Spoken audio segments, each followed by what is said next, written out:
training on leverage interviewing. As I said, as I wrapped up last time, I hope this makes sense. I hope you begin to understand the power and possible productivity of this approach as opposed to doing it not dynamic, not understanding dynamic duplication. That's what we're talking about. Dynamic duplication is purposeful and intentional. Very important in whatever we do in life, but especially in the area of our incomes and our ability to affect people and to affect true change, not just in ourselves, but through layers of people. Being very purposeful and intentional about that is an absolute must. And I hope you get that by now. We've talked about counting the cost and due diligence. We've talked about imprinting, that's the ability to influence the thought processes and the psyche of people by imprinting upon them something positive in our case. There's negative imprinting, as I talked about, but there's also very strong positive imprinting, and that's really what I'm going to be talking about today. Here in just a little bit, I'm going to be talking about the Marcella Powell saga. A great story. I'm so glad we have this story to tell. And through that, what do we want to imprint into people, onto people, and to have duplicated layer after layer after layer of our endeavors in this Relive 5x5?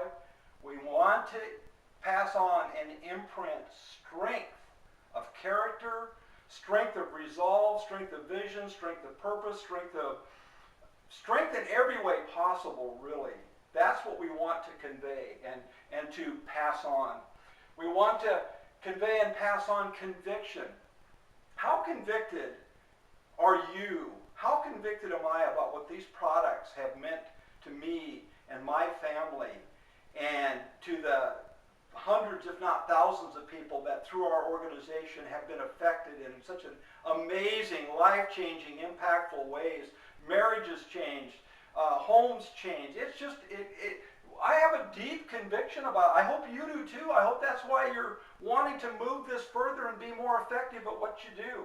How imprinting is someone, if you meet somebody that's got vision, that's got clarity of purpose, they know where they're going. And isn't that drawing to you when you encounter someone that has a vision, that has a purpose, that has saying, come on, come with me. Because, we've talked about in the past that without vision, people perish. And they do. And that's a training that you guys will have access to that I did a couple of years back. Very important training. How important to pass on and imprint is commitment. That this is not a flash in the pan, that this is not a fly-by-night thing. This isn't something that I like, that I'm excited about, but it's something that I am committed to the end to.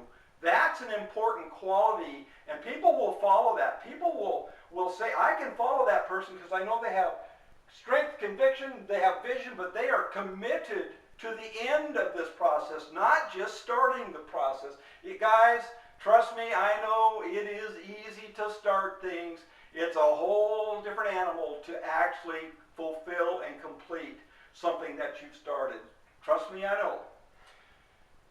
And the other side of that is it's imprinting, it's leveraging, it's something when you meet someone that can look you in the eye and present opportunity and let you know in a kind and loving way that with or without you, I'm getting this thing done. I'd love to have you on board. I'd love for us to work together. I'd love for us to enter into the personal growth process that this whole thing takes. But with or without you, God bless you, but I am moving forward. If you meet someone like that, guys, there again, what's the end result? That's a person I can follow. Because they're not dependent on me. They're not waiting on me to fulfill their dreams. They're going to get this thing done regardless. Guys, very powerful position. So that's something that you want to be able to imprint upon people. Here's a saying that we've used many times in our Relive trainings. What do people want? Well, for the most part, people want their lives to change without changing their lives. Do you understand that? People, all of us, this is human nature. We want change to be easy. We want change to kind of happen almost in spite of us, but it doesn't happen that way, guys. People want, I want, you want, most people want their lives to change without embracing the personal growth, the stretching, the stretch marks that come from truly making the tough decisions. And so, guys, this is part of this whole process, is seeing, oh my gosh, this person has strength, conviction, vision, commitment. I'm going to have to change to adapt to that, but I'm willing to go through that process because I like where they're headed. I like what they're doing. I want to be part of that process. Here's a saying that I picked up from Robert Montgomery years and years ago, and it has stuck with me. It's imprinted in my brain. I don't know who he quoted, but I'm just going to quote it as if Bob Montgomery said it originally.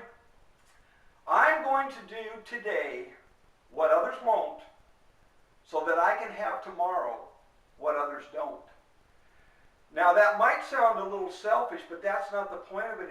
Is I'm going to do today. I'm not going to procrastinate.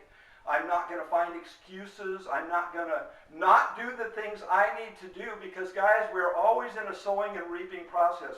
If we don't plant seeds today, we do not have a harvest tomorrow down the road. And so you really have to get your head around that. I'm going to do today what others don't and won't, so that I can have tomorrow what others don't and won't. And that is the sowing and reaping process, guys, and I think most of you are well aware of that process. The Marcella Powell saga. Great story. Love it.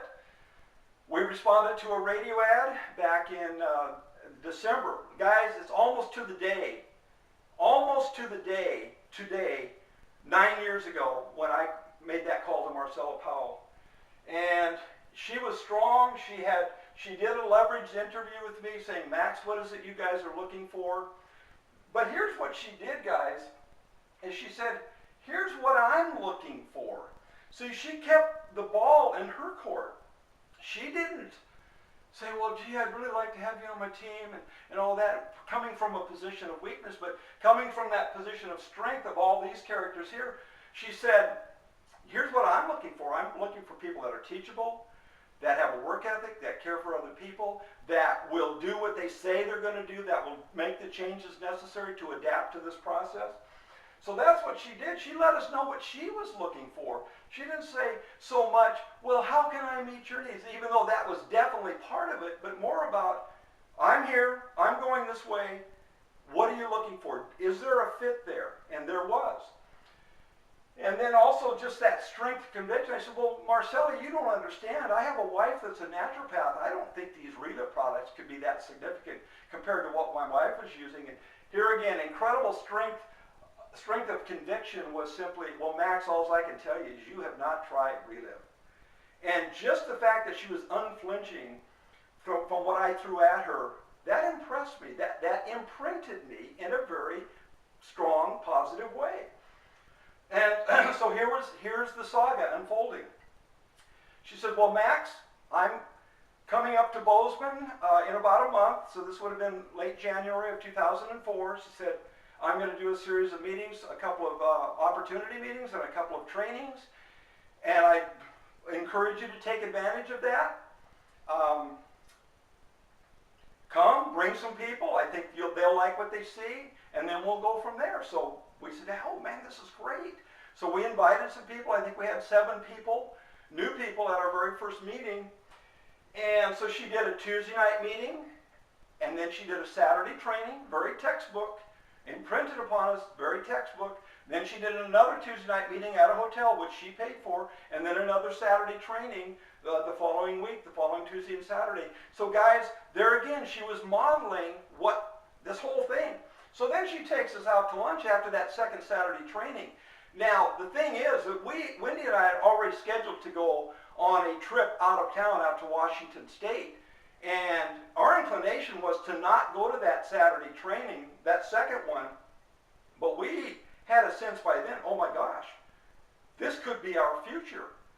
We would be foolish not to delay our trip and at least go to that Saturday training, and then from there take off to why, oh guys, I'm so glad we did, because everything about this whole thing would have changed radically.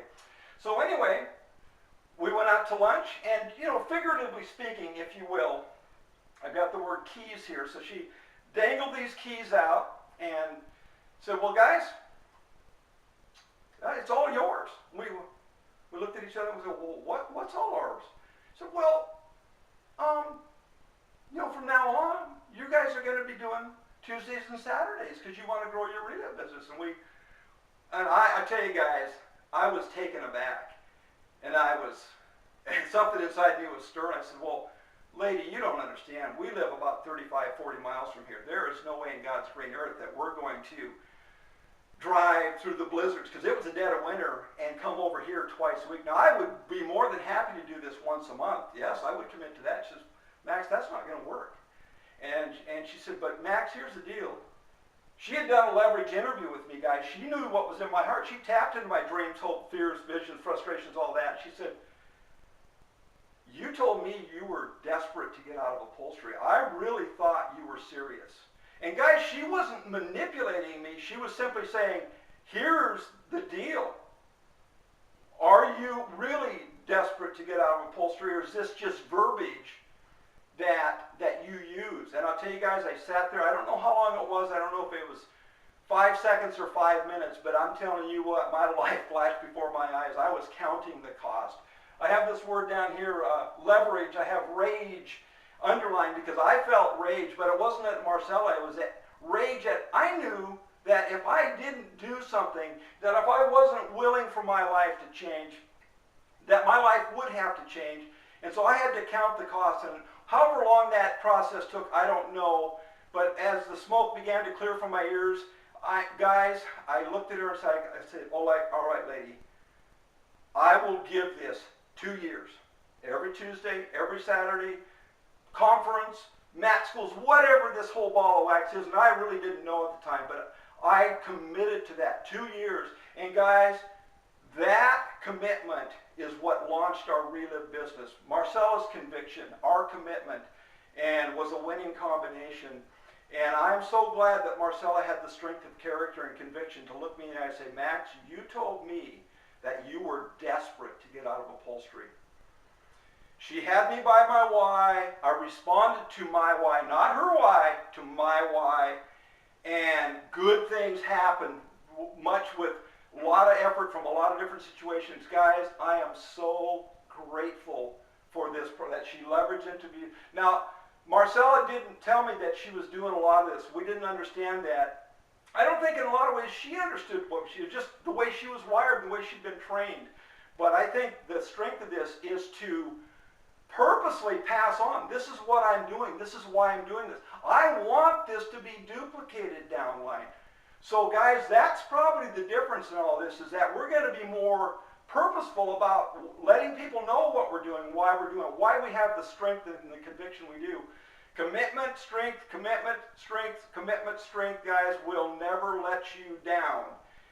And with that, guys, I say, God bless Marcella Powell. God bless the Relive system that trained her up to be who she was and is. And I hope that this makes sense to you guys. Do not let weakness be your ally when doing Relive. Let strength serve you, and let strength serve the people you're reaching out to.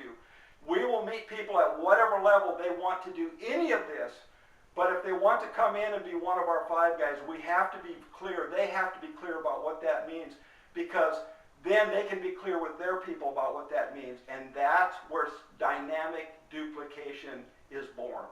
God bless you guys. I hope this is helpful. Stay tuned for the next training.